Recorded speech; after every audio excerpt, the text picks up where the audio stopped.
Carbohydrate के अंदर ही start करो। हेलो एवरीवन, तो कार्बोहाइड्रेट के अंदर ही आपको एमिनो एसिड भी मिला होगा। एक मैं पीडीएफ बना के भेजा था, देखें। और उसमें सारा एमिनो एसिड का जितना भी 22 एमिनो एसिड है, सबका स्ट्रक्चर वहाँ पे मेंशन किया हुआ है। उतना रटने का रिक्वायरमेंट नहीं है, जो इंपॉर्टेंट है उसको देख लीजिएगा, ओके। और केमिस्ट्री एवरीडे लाइफ वो भी भेज दिया हूँ।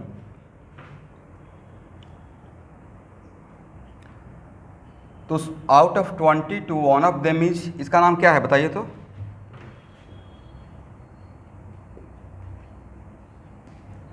ठीक है, उसमें से 22 में से एक ही है जो ऑप्टिकली इनएक्टिव है। इसका नाम क्या है? Glycine, right. ये ऑप्टिकली इनएक्टिव है, बाकी सारा ऑप्टिकली एक्टिव है। तो बाकी सारा ऑप्टिकली एक्टिव है, इसका मतलब बाकी सब में कायरल सेंटर एग्जिस्ट करेगा, राइट। और पिछले क्लास में बताए थे कि इसका एल कॉन्फ़िगरेशन का मतलब क्या होता है और कैपिटल डी का मतलब क्या होता है, राइट। तो बाकी प्लीज वहां से फॉलो कर लीजिएगा अमीनो एसिड को।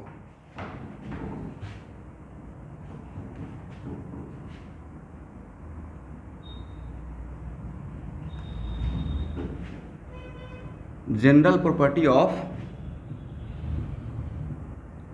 Amino acid.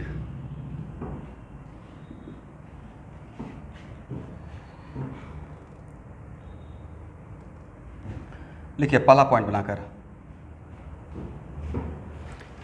In solid state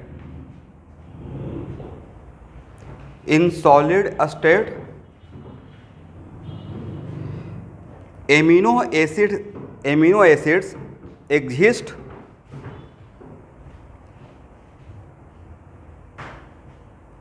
as dipolar anion. Amino acid exist as a dipolar anion, which is also known as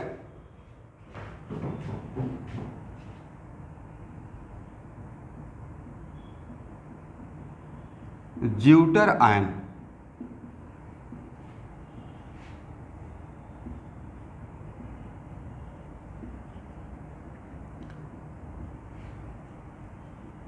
तो सॉलिड स्टेट में एक्चुअली होता क्या है, मॉलिक्यूल के अंदर ही एसिड बेस रिएक्शन का फिनोमेना हो जाता है। ये है एसिड, ये है बेस, ओके। और इसी को हम लोग बोलते हैं ज्यूटर आयन और डाइपोलर आयन, या इट इज काइंड ऑफ, इसको डाइपोल भी बोल सकते हैं, ठीक है। It is kind of dipole, लिख लीजिए।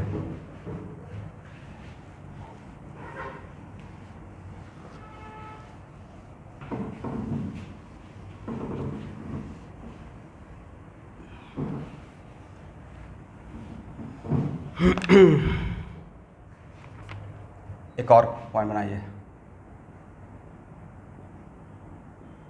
इन solution it maintain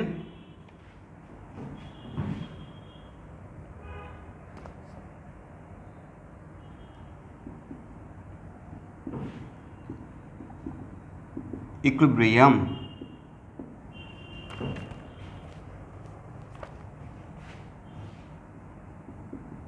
with cationic form, anionic form and zwitterionic form. यहाँ तक लिखिए।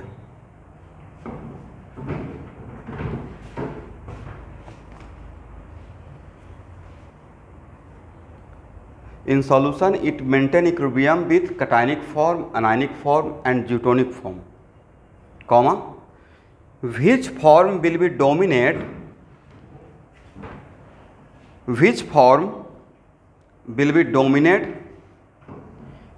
it very much depend on pH value of solution. which form will be dominant, it very much depends on pH form of pH value of solution.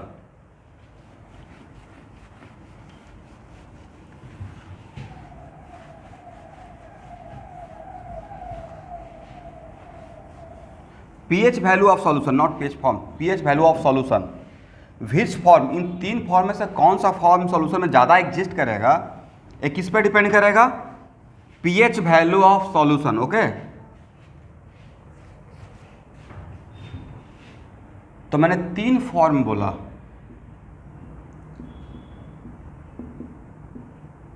एक form ए हो सकता है,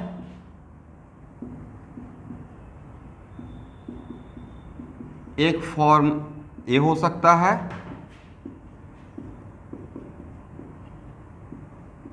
और एक form ए हो सकता है.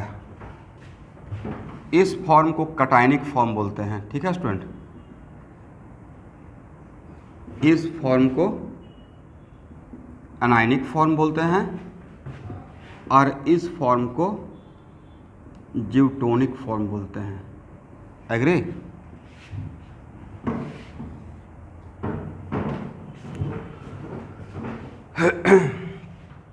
यहाँ तक क्लियर?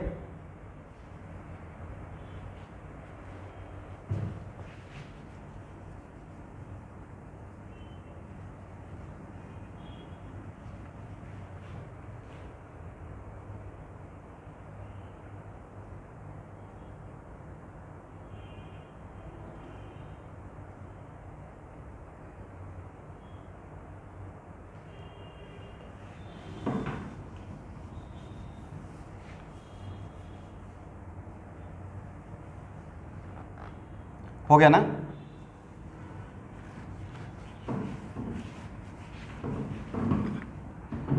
चलिए अब यहां देखिए,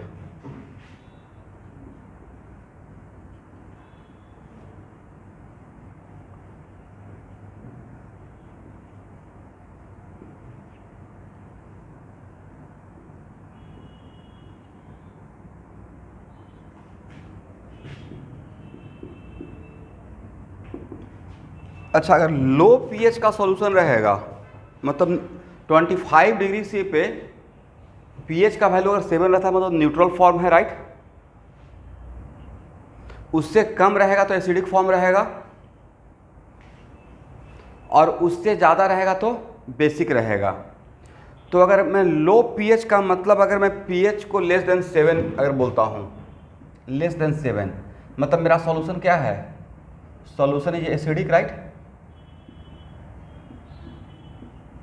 तो क्या एसिडिक मतलब H प्लस एसिड एसिड के साथ आकर रिएक्ट करेगा? एसिड एसिड के ग्रुप के फंक्शनल ग्रुप के साथ तो रिएक्ट नहीं करेगा, तो किसके साथ रिएक्ट करेगा? बेस के साथ. तो पहला ऑब्जेक्टिव तो आपको ये बन गया कि लो पीएच में एमिनो एसिड किस फॉर्म में डोमिनेट ज़्यादा रहता है, एग्जिस्ट करता है, किस. तो भाई लो पीएच का मतलब मेरा सॉल्यूशन एसिडिक है, तो एसिड और बेस रिएक्शन होगा. इसका मतलब in low pH solution which form will be dominate? Cationic form, right? नीचे एक बार कंक्लूजन लिखिए, at low pH, in low pH solution cationic form will be dominate. कोई पूछेगा वजह, तो बोलना है एसिड बेस रिएक्शन हो गया है, सॉल्यूशन में ऑलरेडी एसिड था और यहाँ पे हम लोग लेके गए, तो इसका दो ग्रुप है, एक ए है और एक ए है. ये एसिड का एसिड के साथ रिएक्ट नहीं करके बेस के साथ रिएक्ट करना ज़्यादा पसंद करेगा, right? This is your objective, right?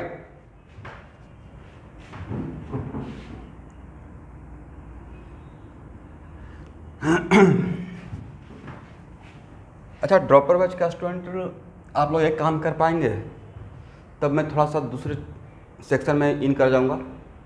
Chemical bonding का तो 80% पढ़ाया हुआ है. कुछ लेक्चर जो इनिशियल का है बहुत मतलब कह सकते हैं कि इजी लेक्चर है, तो उसको अगर मैं वीडियो आपको भेजूँ तो उसको लिख पाएंगे देखकर? उस केमिकल बॉन्डिंग का वीडियो ज़्यादा तो है नहीं, ऑलमोस्ट सब कुछ डन है, राइट? इवन कि भांडार और फोर्स ऑफ अट्रैक्शन वगैरह सब कुछ करवा ही चुके हैं, और पीरियोडिक प्रॉपर्टी का. तो उससे फ़ायदा क्या रहा है कि मैं बेब में इन कर जाऊँगा फिर। और इलेक्ट्रोकेमिस्ट्री और कॉलिगेटिव ये आराम से हो जाएगा कवर, कोई प्रॉब्लम नहीं है। बहुत इलेक्ट्रोकेमिस्ट्री तो रिडॉक्स के बाद तो मैं इलेक्ट्रोकेमिस्ट्री स्टार्ट कर दूंगा क्लास 12 में, तो साथ साथ कवर हो जाएगा और संडे को 2 क्लास लगाएंगे, ठीक है। तो कंटिन्यू 2 क्लास मतलब 4 आवर का क्लास होगा तो बहुत फास्टली कवर हो जाएगा, या एक्स्ट्रा क्लास भी लगा लेंगे, उससे 12th का भी फास्ट हो जाएगा और आपका भी फास्ट हो जाएगा। और फिर इधर वेव ख़त्म करने के बाद सॉल्यूशन ख़त्म कर दूंगा, ठीक है। और इधर जो टाइम मिल रहा है उसको रिवीजन में यूज़ कीजिए, और तब तक मुझे कुछ टाइम मिल जाएगा आपका रिवीजन का प्लानिंग करने का। बस जैसे मैं जूलॉजी का कल ही मैम से कल या परसों ही मंगवा लिया हूँ कि जूलॉजी का कुछ तो टॉपिक शायद असाइनमेंट डिस्कस किए थे, राइट। उन्होंने बोला कि इतना पार्ट डिस्कस हो चुका है, इतना पार्ट बचा हुआ है, ऐसा है क्या। तो जो डिस्कस हुआ है उसको दोबारा डिस्कस नहीं करेंगे, जो नहीं डिस्कस हुआ है उसको दोबारा प्लानिंग करके डेली 2 दिन 3 दिन पे एक डिस्कशन क्लास रख लेते हैं, दैट्स वाई कि आप लोग उसके अकॉर्डिंग रिवीजन भी कर लीजिए। और मुझे थोड़ा थोड़ा सुबह टाइम मिलेगा तो आपका टेस्ट भी स्टार्ट कर लेते हैं। आप लोग ज़्यादा नहीं, हार्डली कितना होगा, 6-7 लेक्चर होगा डेली। अगर एक लेक्चर भी देखिएगा 1.5 आवर का है, तब भी आराम से केमिकल बॉन्डिंग और पीरियोडिक प्रॉपर्टी आप कवर कर लेंगे, ठीक है स्टूडेंट। मैं बहुत सिस्टमेटिक करके बता दूंगा आपको। अरे पूरा केमिकल बॉन्डिंग का प्लेलिस्ट अगर भेज कर मैंने ये बोल दिया कि आपको सिर्फ इसी सीक्वेंस में जाना है, लेक्चर 1 के बाद लेक्चर 2 देखना है, लेक्चर 3 देखना है, 4 देखना है, 4 के बाद 16 देखना है, तो उसी सीक्वेंस को फॉलो कीजिएगा, उल्टा पुल्टा सीक्वेंस मत कीजिएगा, ठीक है। और उसी सीक्वेंस में नोट डाउन कर लीजिएगा। और जहाँ पे समझ में नहीं आता है वहाँ पे खाली डाउट रखिएगा, एक क्लास डाउट क्लास ले लेंगे, ठीक है।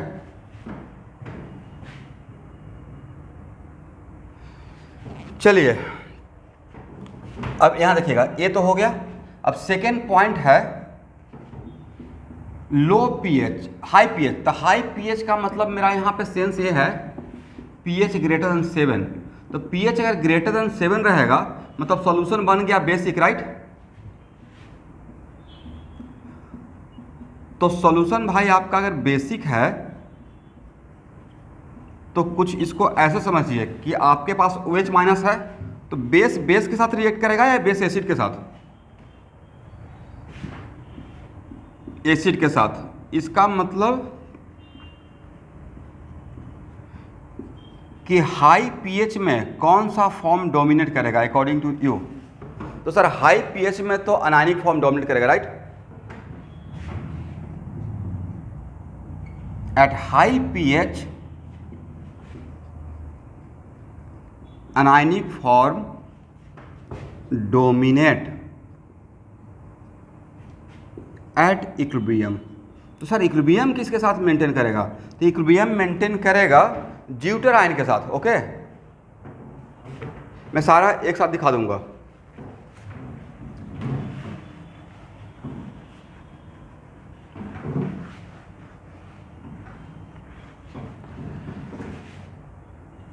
तो देखिए अगर इसको ग्राफ से देखा जाए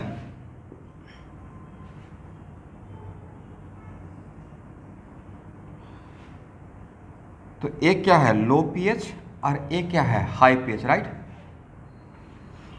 और ये हाई पीएच का ऐसा वैल्यू दिखाया हूँ यहाँ पे, ये ऐसा वैल्यू है जहाँ पे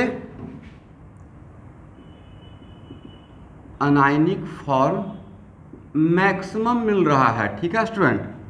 अरे लो पीएच का हाई पीएच में ग्रेटर देन 7 में अनायनिक फॉर्म बनना स्टार्ट हो गया, बट एक तो ऐसा पार्टिकुलर वैल्यू रहा होगा जहाँ पे अनायनिक फॉर्म मैक्सिमम मिलेगा, तो उसी को मैं बोल रहा हूँ। दिस द यहाँ पे ये हाई पीएच है, तो इस हाई पीएच में एक पार्टिकुलर पीएच पे अनायनिक फॉर्म मैक्सिमम, और ये लो पीएच है, ये लो पीएच पे एक पार्टिकुलर वैल्यू जिस पे कटायनिक फॉर्म मैक्सिमम, करेक्ट। और इन दोनों पीएच का अगर इसको pH1 नाम देते हैं और अगर इसको नाम pH2 देते हैं, तो इन दोनों pH का जो एवरेज वैल्यू रहेगा वहाँ पे ज्यूटोनिक फॉर्म मैक्सिमम होता है। जनरली एक मिसकॉन्सेप्शन है स्टूडेंट का कि वो सोचते हैं कि न्यूट्रल पॉइंट पे ज्यूटोनिक फॉर्म रहता है, न्यूट्रल पॉइंट पे नहीं रहता है, समथिंग लाइक दैट। मान लेते हैं कि इसका वैल्यू है, मान लेते हैं कि लो पीएच का मतलब pH equal to 2, let us suppose यहाँ पे कटायनिक फॉर्म है, अब pH 2 इक्वल टू 10, यहाँ पे अनायनिक फॉर्म मैक्सिमम है, तो इसका एवरेज वैल्यू क्या रहेगा? 6 रहेगा, बट 6 तो आपका न्यूट्रल पॉइंट नहीं है, राइट? करेक्ट। इसका मतलब है कि सर ज्यूटोनिक फॉर्म कहाँ पे मैक्सिमम होगा? तो बोलिए, ज्यूटोनिक फॉर्म मैक्सिमम होगा लो पीएच, कटायनिक फॉर्म और अनायनिक फॉर्म का जो पीएच है उसका एवरेज वैल्यू पे, और वो एवरेज वैल्यू होता है pH 1 plus pH 2 divide by 2, उसी का नाम है आइसो इलेक्ट्रिक पॉइंट। एक टर्म से आप लोग वाकिफ होंगे, राइट?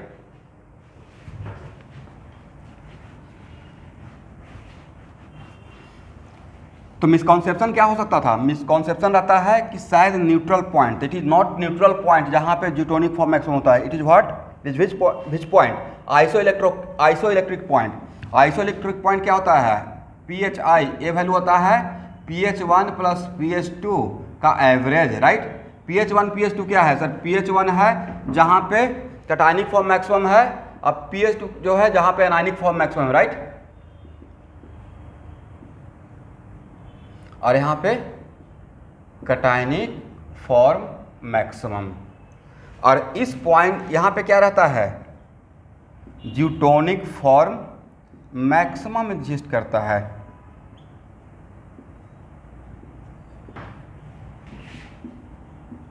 चलिए यहाँ तक लिखिए और लिखिए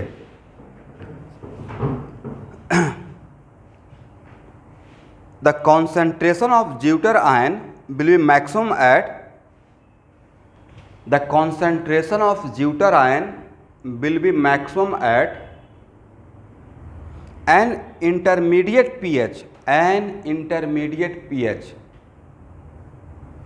which is also known as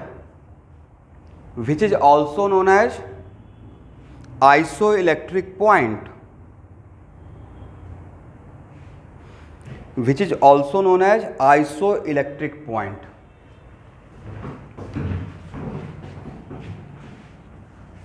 इसका मतलब इन दोनों के बीच का जो रहेगा उसको हम लोग नाम देंगे PHI, और यहाँ पे कौन सा फॉर्म मैक्सिमम रहेगा? ज्यूटोनिक फॉर्म मैक्सिमम रहेगा।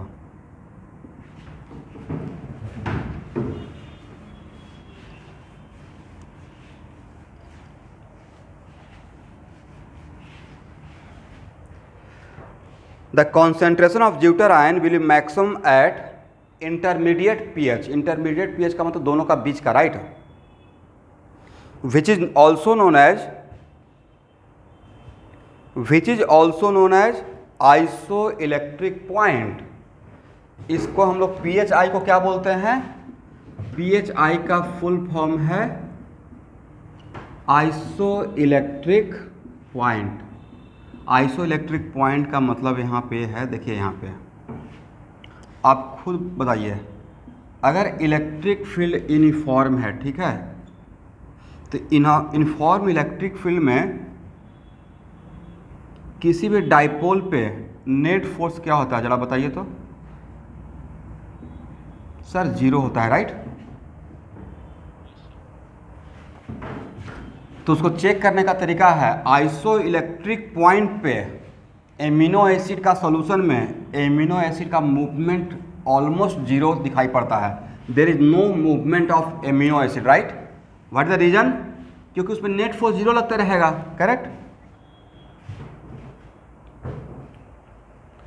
तो एक्चुअल में सर इसका इंपॉर्टेंस क्या है? तो खासकर बायो वाला ज़्यादा समझते होंगे। आइसो इलेक्ट्रिक पॉइंट ही एक ऐसा उसका कैरेक्टरिस्टिक प्रॉपर्टी है कि with the help of isoelectric point we can differentiate one amino acid with respect to other amino acid. इसका मतलब डिफरेंट एमिनो एसिड का आइसोइलेक्ट्रिक पॉइंट, क्या सारे एमिनो एसिड का सेम आइसोइलेक्ट्रिक पॉइंट रहेगा या अलग अलग रहेगा? डिफरेंट होता है। तो एक और पॉइंट बनाइए, at isoelectric point there is no movement of amino acid in uniform at isoelectric point there is no movement of amino acid इन, उस पर थोड़ा सा गैप दीजिएगा, uniform electric field.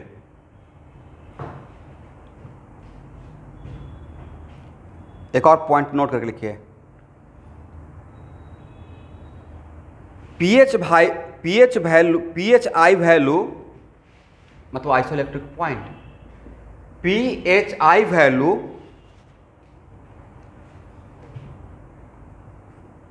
of all amino acids are different, therefore with the help of, इसको shortcut में pi value भी बोलते हैं student, therefore with the help of pi value we can differentiate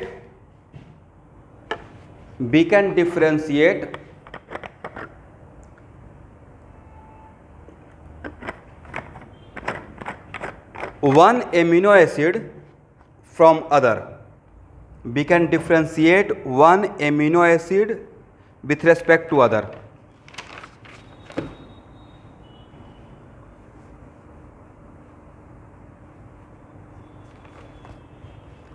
यहां तक हो गया।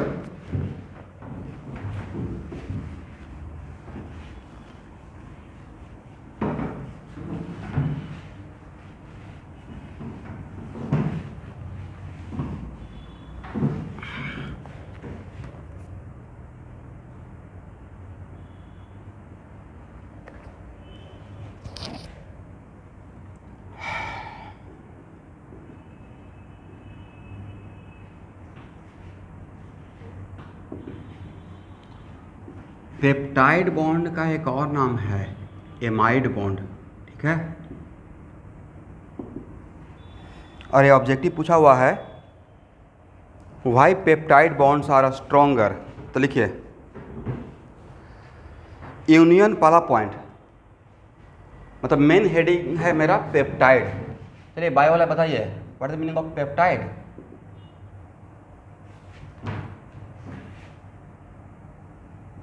बोले तो यस, इसका मतलब ये डाइपेप्टाइड भी हो सकता है, right.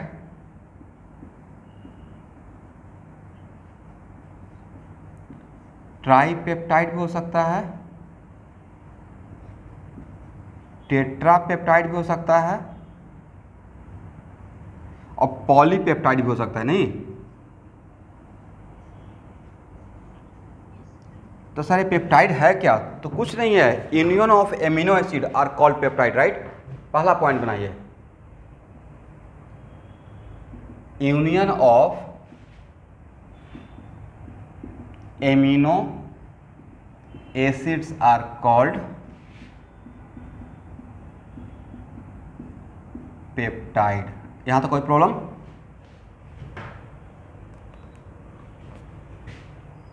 Second point, linkage between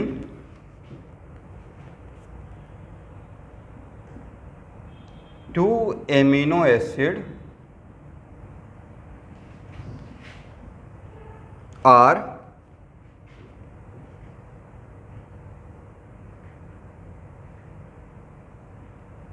linkage between two amino acids are called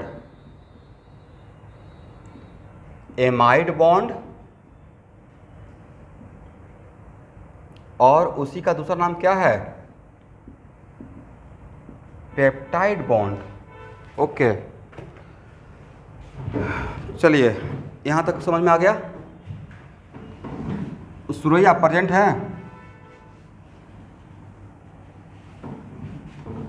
math वगैरह का तो रिवीजन कर रहा है ना पूरा क्वेश्चन बैंक। अच्छा, अब एक आपके लिए खास करके एक ट्रिक बताता हूँ। इतना बढ़िया तैयारी अगर आपका हो चुका है, एक वेव कवर कर लेंगे तो मोटा मोटी हो ही जाएगा। तो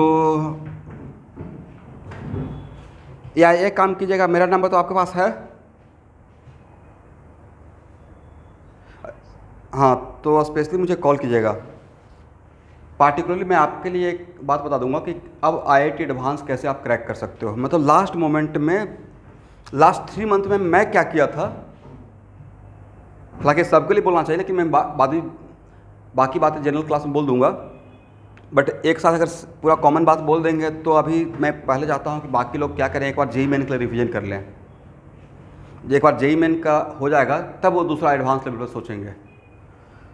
बट आपके लिए स्पेशली मैं बता दूंगा कि अभी के टाइम पे क्या करने से, और चूँकि आपका जेईई मेन मोटा मोटी हो ही चुका है, तो लास्ट मोमेंट पे क्या करने से आपका बेस्ट हो जाएगा। मतलब लास्ट 2 मंथ में मैंने क्या सोचा था, क्या क्या किया था, क्या फुलफिल किया था। तो सबसे बड़ा एक दिमाग में रहता है कि पता नहीं मैं उस क्वालिटी का स्टूडेंट हूँ या नहीं हूँ, होगा या नहीं होगा। तो उन सब सारे बातों को कैसे इग्नोर करके क्या करना से अच्छा हो जाएगा। और 100% कुछ नहीं होता है, 100% के चक्कर में नहीं हो पाता है आईआईटी के लिए उतना चाहिए भी नहीं। 70% भी अगर आप proper, 70% is very weak marks for IIT advance. Okay,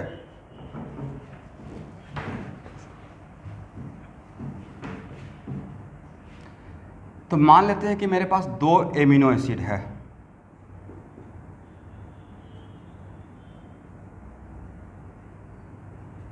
एक ए है, नंदन 2 एमिनो एसिड से कितना प्रोटीन बन सकता है, क्योंकि union of amino acid are called protein, right. ये तो पक्का आप लोग जानते होंगे, union of amino acid are called what, protein. मतलब प्रोटीन किससे बनता है, एमिनो एसिड को मिलाकर, करेक्ट। प्रोटीन में एमिनो एसिड ही होता है, ठीक है।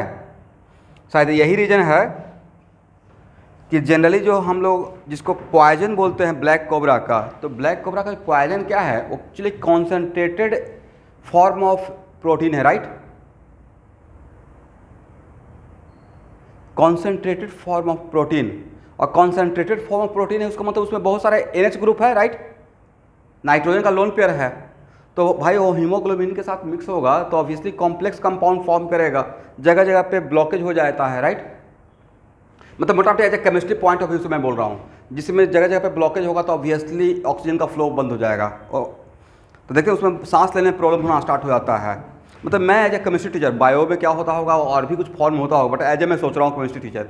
एनीवे, तो 2 मेरे पास एमिनो एसिड है, इस 2 एमिनो एसिड से कितना प्रोटीन बना सकते हैं।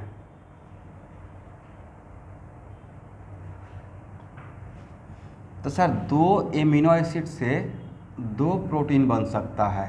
एक इस तरीके से, यहाँ देखिएगा इसका NH2, इसका एसिड ग्रुप, ठीक है।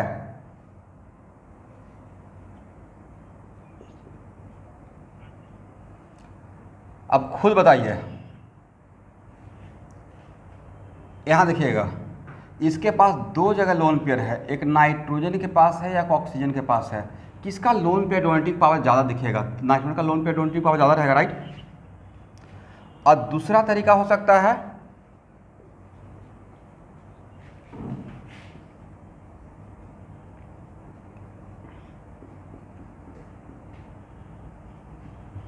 बोलिए, नहीं लगता है एक्सचेंज कर दिए। इस केस में R1 का NH2 और इसका एसिड ग्रुप, इस केस में R2 का NH2 और इसका एसिड ग्रुप, तो क्या सेम कंपाउंड रहेगा या अलग अलग कंपाउंड हो जाएगा। चलिए, और जब 2 बिगर मॉलिक्यूल जुड़ता है और 1 स्मॉलर मॉलिक्यूल लाइक वाटर अगर आउट होता है तो उसको हम लोग बोलते हैं कंडेंसेशन, राइट।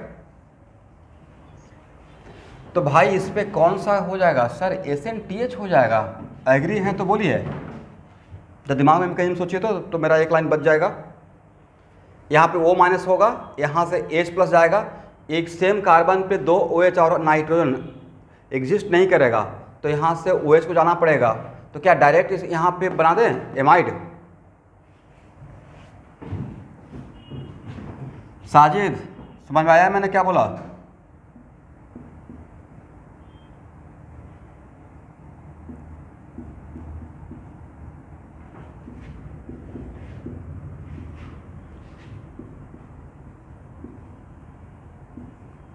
तो पहला तो पेप्टाइड A बना, जिसमें इसका अगर नाम A देते हैं और इसका नाम B देते हैं, तो B का NH2 और A का एसिड ग्रुप एसोसिएट हुआ, राइट। और it is kind of what, SNTH। Out क्या होगा सर, H2 आउट होगा। इस टाइप का रिएक्शन हम लोग बहुत पढ़ चुके थे। ठीक है, एग्जाम्पल ऑफ जब 2 एमिनो एसिड ऐड होता है और पेप्टाइड बनाता है, तो it is the example of condensation reaction, right.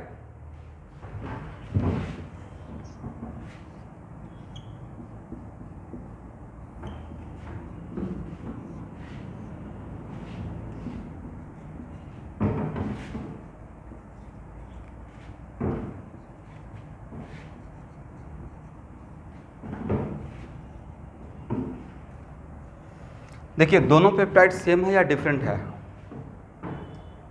आपको क्या लगता है? डिफरेंट है। तो ये आपका ऑब्जेक्टिव हो गया कि दो पेप्टाइड से how many protein will be form?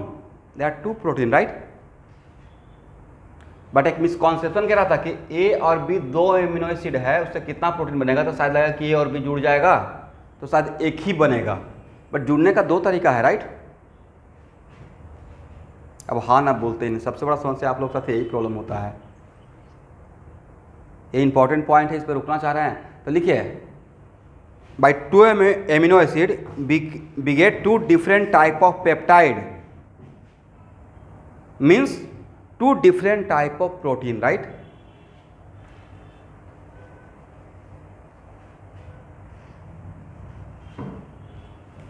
यहां तक हो गया।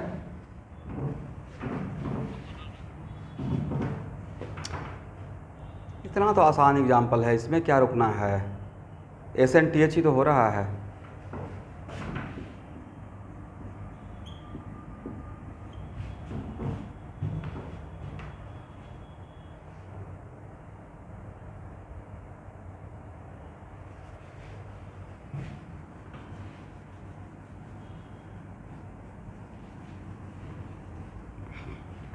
हो गया। आज स्टूडेंट डाउट क्लास है लिविंग वर्ल्ड का, प्लीज़ मत मिस कीजिएगा, ठीक है। और जो भी डाउट है उसको कलेक्ट कर लिए हैं? अरे कलेक्ट हो गया है तो मैम का नंबर तो आपके पास है, आप कैसे कलेक्ट किए हैं? सीरियल नंबर जैसे भी कलेक्ट किए हैं तो उसको कहीं पे अगर नोट डाउन करके मैम को बता देंगे या मुझे बता दीजिएगा तो मैं फॉरवर्ड कर दूंगा, ठीक है। मुझे ही डायरेक्ट भेज दीजिएगा, ठीक है।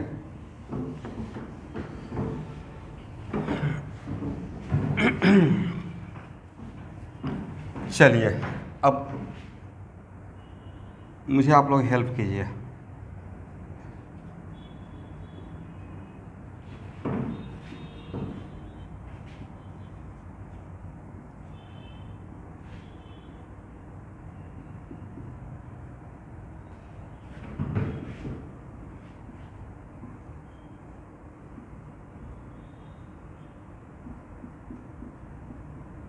How many amino acid?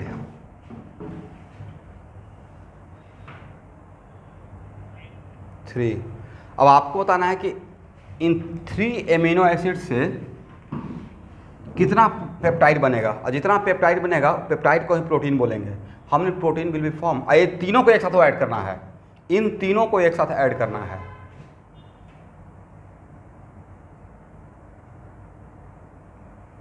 तो आप परम्यूटेशन कमीशन देखिए तो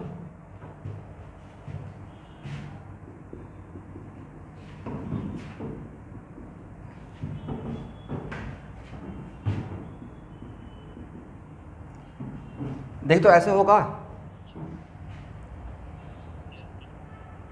ये इसके साथ, ये इसके साथ, राइट। तो ऐसे अगर हम लोग चेंज करते रहेंगे तो मुझे लगता है कि there are 3 peptides are possible, right. ये भी आपका ऑब्जेक्टिव हो गया, ठीक है। बनाना नहीं है। हेलो, क्या बोले?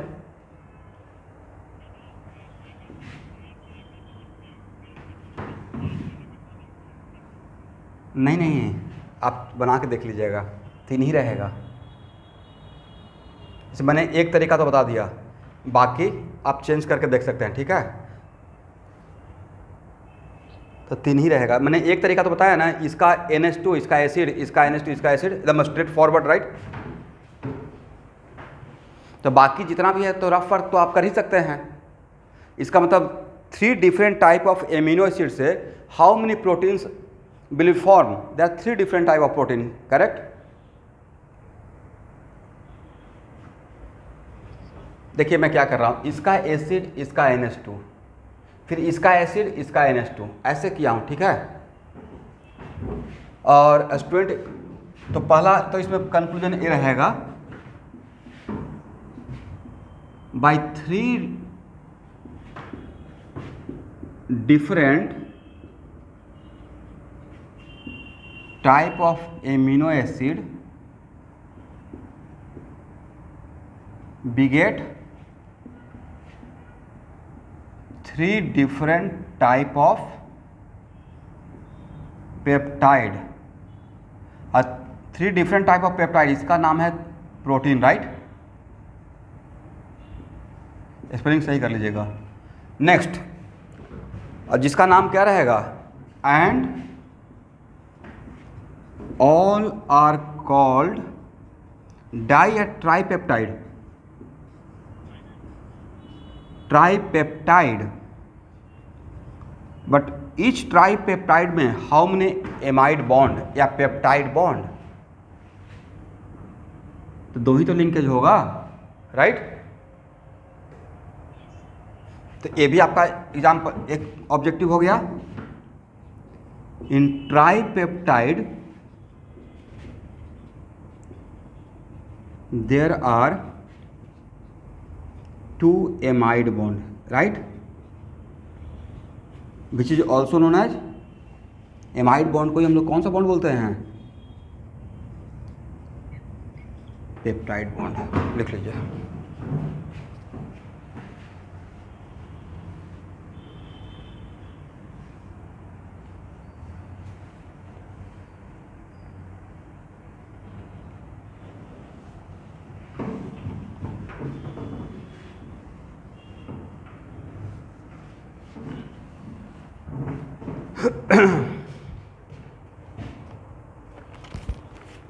चलिए अब एक और क्वेश्चन लिखिए। ये ऑलरेडी ऑब्जेक्टिव आ चुका है आज से 20 साल पहले। Why peptide bonds are stronger.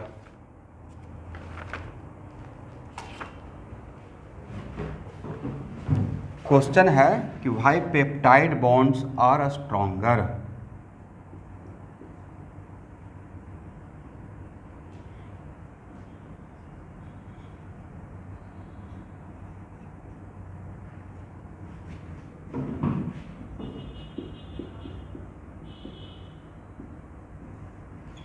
This bond is called what? Peptide bond, right.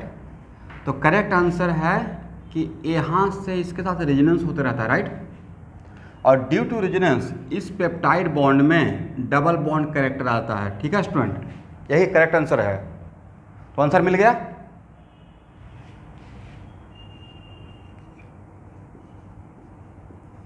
Peptides bonds are stronger due to development of, या ऐसे लिखिए, due to double bond character by resonance between lone pair of nitrogen and acid group, correct।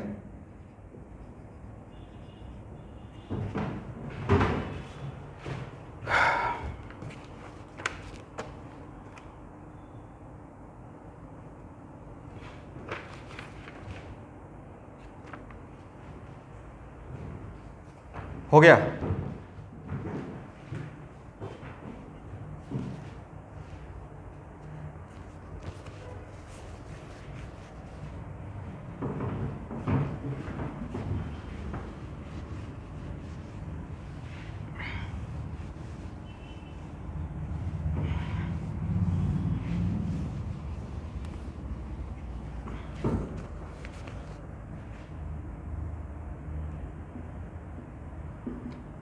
देखिए मैंने सही लिखा है नाम, ऐसा होता है क्या एसिड।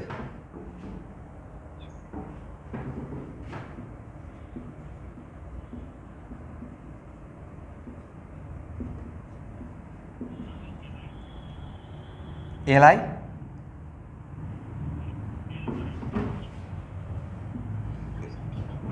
एलानाइन ना, जो अच्छा एलानाइन,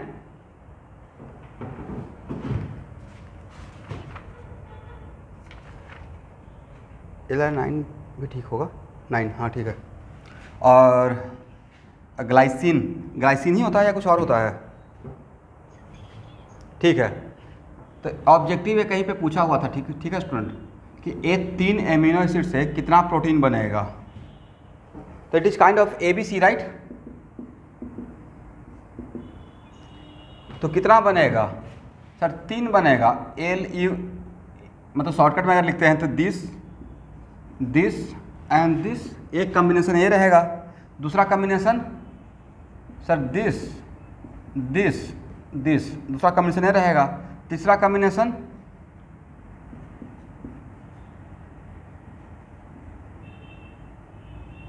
CAB ना, ये रहेगा, राइट? तो by 3 different type of amino we get 3 different type of protein या 3 different type of peptide, right?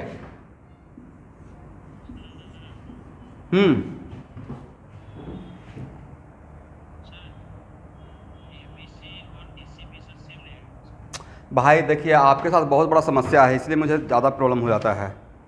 आप खुद से नहीं चलाना चाहते हो, सारा काम आपके बदले टीचर बैठ के करेगा। मैं पहले ही बोला कि आप बनाइए, 3 दे दिया, R1 R2 R3, राइट? अगर आपको मन में डाउट हो रहा है तो क्यों नहीं बनाते हो?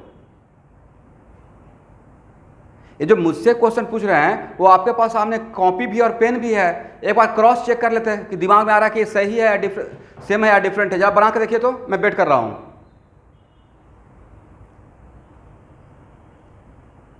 स्टूडेंट को क्या चाहिए कि अच्छा ये बात होगा या नहीं होगा, एक बार मैं भी चेक कर लेता हूं, तब टीचर से क्रॉस क्वेश्चन करेंगे।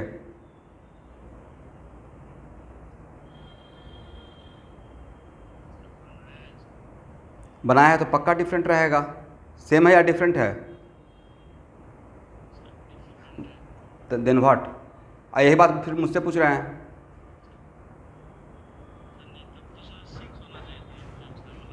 लीजिए जरा फिर से एक नया काम, आप 6 का 6 जरा डिफरेंट मुझे बना के भेजिए, व्हाट्सअप कीजिए। 6 का 6 डिफरेंट अगर होता है तो मुझे व्हाट्सअप कीजिए। तो अभी होता है कि नहीं देखते हैं। Provided all amino acid with L configuration, not R, sorry not capital D, सब में NH2 को लेफ्ट में रखते हुए, ओके?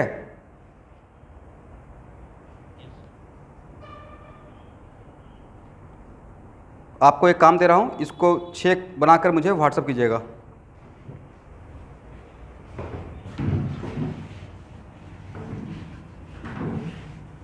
बाकी लोग को भी ऐसा लग रहा है कि 6 बनेगा, तो इसको एक बार हो सकता है 6 बन सकता है, लेकिन मेरे अकॉर्डिंग 6 नहीं बनना चाहिए। आप थोड़ा सा with NH2 should be in left hand side, और NH2 को लेफ्ट में रखते हुए 3 एमिनो एसिड लीजिए, जिसका नाम एक का R1, दूसरा का R2 और तीसरा का R3, और 6 बनाकर मुझे भेजिए। अगर 6 बनेगा तो मैं, हो सकता है मुझसे मिस्टेक हो तो मैं अपने गलती को सुधारूंगा, ठीक है?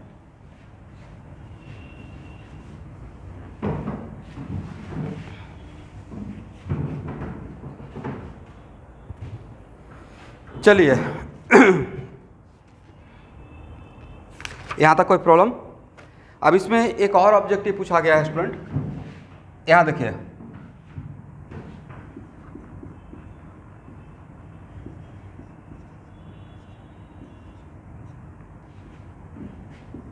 पता तो हो गया कि पेप्टाइड बॉन्ड स्ट्रॉन्ग क्यों होता है, राइट?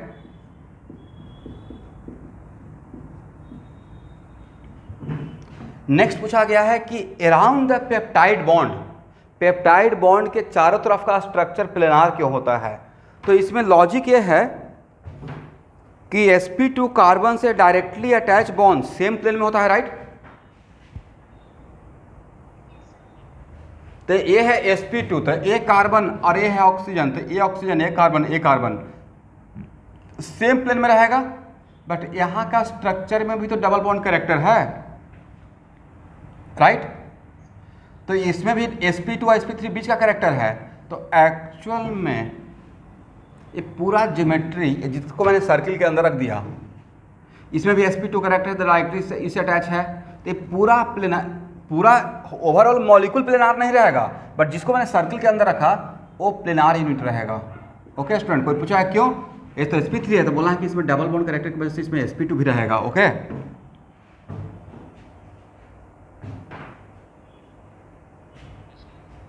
इसको सर्किल के अंदर रखिए। तो नहीं तो बहुत छोटा छोटा सा कॉन्सेप्ट सिर्फ नहीं नॉलेज होने की वजह से छूट जाएगा।